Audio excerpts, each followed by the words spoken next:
now to a tough farewell to our friend and treasured member of the Channel 7 News team, Johnny Sartin. Yeah, this is a tough one. Johnny died on Saturday at 65 years old following a fight with cancer. He was an award-winning photojournalist and a fixture of our Channel 7 family.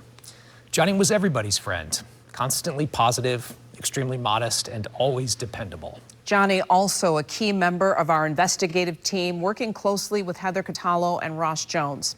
And tonight, Ross is sharing what Johnny meant to all of us. No one cared more about the work we do than Johnny Sartin. For 30 years, he was a photographer here at Channel 7 and the calm in any storm we found ourselves in. The worst of the disaster is up just ahead. That meant covering mudslides with Jerry Hodak or spending weeks down south during Hurricane Katrina.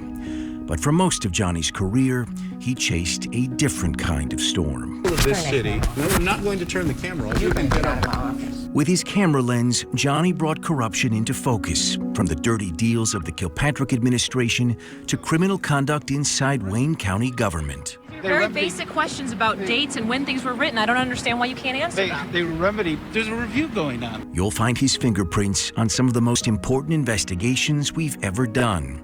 Abuses inside psychiatric hospitals across Michigan and within the state's guardianship system. Investigations that revealed dangerous police officers that took some of them off the street or sent them to jail. I wake up crying.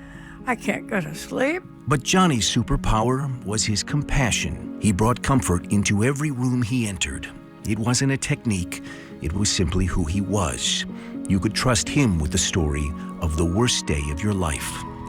His shy demeanor belied his many accolades. Johnny won scores of Emmys, Edward R. Murrow Awards, and twice broadcast journalism's highest honor. Here he was in January, accepting the DuPont Columbia Award with his wife, Nicole. Johnny set a standard that nothing could bend. Not hurricanes, not COVID, not even cancer. After being diagnosed earlier this year, he insisted on coming to work, shooting interviews, and editing stories in between rounds of chemo. What says more about the man that he was than that? Johnny died this week at the age of 65. He leaves behind a family who adored him, colleagues who revered him, and a standard for all of us to follow. Really, still a shock to the system. Yeah. It's tough for us to process. Johnny and I went to Jamaica several years ago, and he did a lot of serious work, but we went down there to shoot a commercial and have some fun. And he was so serious about the work, I said, Johnny, we're in Jamaica. And he said, everything's R.E. Yeah, so many moments. And I would have to say that for my mother as well, who is home grieving. He's just been a part of the family. Yeah. So He was such a pleasure to work with and gone too soon. yeah. We'll be right back.